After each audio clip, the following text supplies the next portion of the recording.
ఇది ఇది విన్నవారు భగవంతుడి పట్ల ప్రేమలో పడకుండా ఉండలేరండి. తెలిసినా మీకు? అసలు ఎంతగా మనల్ని భగవంతుడు ఎంత ఇంక్లూజివ్ భగవానుడు, ఎంత జీవుడంటే ప్రేమ. ఒకసారి చూడండి, మీకు ఈ చాప్టర్లో 8, 9, 10, 11 శ్లోకాలు. 8th శ్లోకాలు ఏమంటారో తెలుసా అండి? ఫస్ట్ అన్నిటికంటే హయ్యెస్ట్ స్టేజ్ అట. ఏంటి? మన బుద్ధి ఇంకా మన మనస్సు రెండు కూడా భగవంతుడి లోపలే నిమగ్నమై ఉండటం అట. ఇది అన్నిటికంటే బెస్ట్ స్టేజ్ అటండి భక్తి, భగవంతుని ఆశ్రయించటం. దాని తర్వాత ఏమంటున్నారు తెలుసా అండి? ఇది కాకపోతే ఇంకొక స్టేజ్ ఇస్తున్నారండి 12.9లో. ఏమంటున్నారు తెలుసా అండి? కనీసం నీ యొక్క మనస్సు అయినా నా పైన పెట్టు.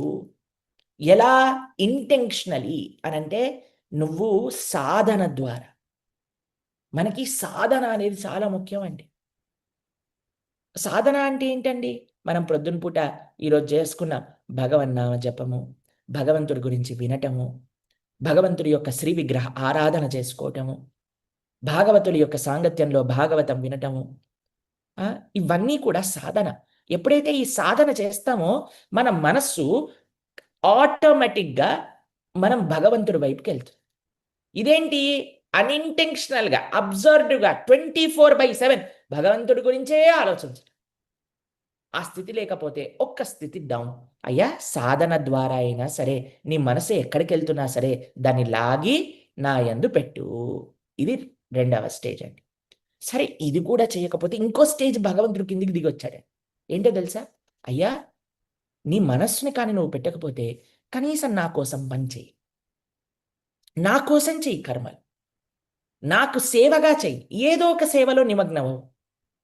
నువ్వు ఏది చేయగలిగితే, భగవంతుడు ఇచ్చిన ఏ టాలెంట్ నీకు ఇస్తే ఆ టాలెంట్ని ఈ సేవలో ఉపయోగం చెయ్యి. మెల్లమెల్లగా మెల్లమెల్లగా మనసు వస్తుంది. దాని తర్వాత న్యాచురల్గా నీకు అబ్జార్ప్షన్ వస్తుంది. కనీసం ఈ పనైనా చెయ్యి. ఎవరైనా అన్నారనుకోండి, ప్రభుజీ ఇది కూడా నేను చెయ్యనని, ఇంకో స్టేజ్ భగవంతుడి కిందికి దిగాడండి. ఏమంటున్నారు తెలుసా? కనీసం నువ్వు చేసే పనులలో వేరే వారి కోసం చెయ్యి. కొద్దిగా సెల్ఫ్లెస్గా నీ కోసమే బ్రతకటం కాకుండా సమాజం కోసం బ్రతుకు. 10 మందికి మంచి చేసే పని చెయ్యి. దాని తర్వాత మెల్లగా నా దగ్గరికి వస్తా. దాని తర్వాత మెల్లగా ఇంకో మెట్టు పైకెక్కుతాం. దాని తర్వాత ఇంకో మెట్టు పైకెక్కుతాం.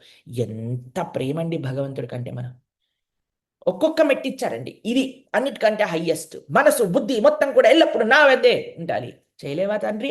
పర్వాలేదు నాన్న, ఇంకొక మెట్టు కిందికి దిగు. సాధన ద్వారా. ఇది చాలా ముఖ్యమండి. మనందరం ఎల్లప్పుడూ, చాలామంది అంటారండి మాతో, మీరు జపం చేయండి, కొద్దిగా భగవంతుడి యొక్క ప్రవచనం వినండి అని అంటే ఏమంటారు తెలుసా అండి? మేము ఎల్లప్పుడూ ప్రొద్దున, రాత్రి, మధ్యాహ్నం కృష్ణ కృష్ణ రామ రామ అనుకుంటూనే ఉంటామండి. ఇలా చెప్పేవారు ఎవరైనా ఉన్నారనుకోండి, వాళ్ళు పక్కా అనట్లేదనే అర్థం అండి దానికి. ఎందుకో తెలుసా అండి? ఎల్లప్పుడూ అనేవాడు తప్పకుండా సాధనకి సమయం తీసుకుంటారండి. తెలిసిన మాకు తెలుసు, ఎందుకంటే మేము అలాంటి భాగవతోత్తములతో ఉన్నాం. నిరంతరం ఎప్పుడూ భగవన్నామం వస్తూనే ఉంటుంది.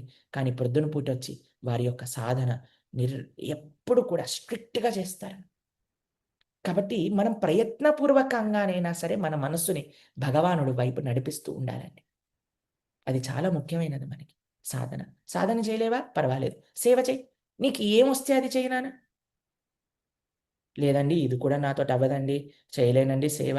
పర్వాలేదు. నువ్వు చేసే ఏ పనిలోనైనా సరే, మనం ఒకసారి అన్నాం కదా, ఆ గురువుగారు చెప్తారు ఒక మాట, earn with integrity, spend with compassion.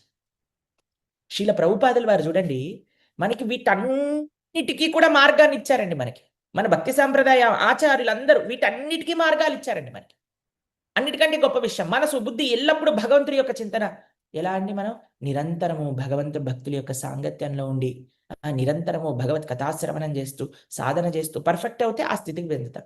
సాధన కోసమని ఎన్ని మార్గమాలు మనకి ఉపయోగకరంగా పెట్టారో తెలుసా అండి?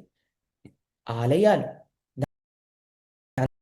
గీతా భాగవత ప్రవచనాలు, హరినామ సంకీర్తనలు, యాత్రలు. ప్రసాదం కావాలంటే అయ్యో పాపం ప్రసాదానికి ఎక్కడికి వెళ్తారా అని చక్కగా గోవిందాస్. అన్నిటినీ ఎక్కడెక్కడ భగవద్భక్తి మార్గంలో నుంచి అటు ఇటు వెళ్లకుండా కావాల్సిన సదుపాయాలన్నీ కూడా ఆచార్యులు చేశారు. దాని తర్వాత అండి సేవ. ఎంత సేవ ఆపర్చునిటీ అండి అసలు. ఎన్ని సేవలు చేయొచ్చో తెలుసా అండి. మనకి ఏదొస్తే అది భగవానుడి యొక్క సేవలో ఎంత చక్కగా నిమగ్నం చేసుకోవచ్చు. ఈరోజు ఒక గిఫ్ట్ తెలిసిన మీకు, వారికి చాలా బాగా ఆర్ట్ వేస్తారనమాట. ఆర్ట్ వేస్తే వారు ఇది చేశారు. ఈరోజు జగన్నాథ స్వామిని ఇంత చక్కగా చేతితో చేశారు. చేసి మా దగ్గర తీసుకొచ్చారు. ప్రభుజీ ఇగో ఈ ఆర్ట్ చేశామండి, ఇది మీకోసం తీసుకొస్తున్నాను.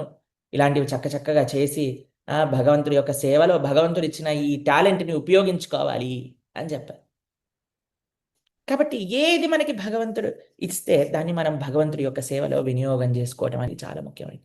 సరే అయ్యా ఇది కూడా చేయలేనండి అని ఎవరైనా అన్నారనుకోండి, సరే మనమండి సమాజం యొక్క హితం కోసం, సమాజం యొక్క సేవ కోసం ఎప్పుడు ఎంతో కొంత సెల్ఫ్లెస్నెస్ ఉండాలండి.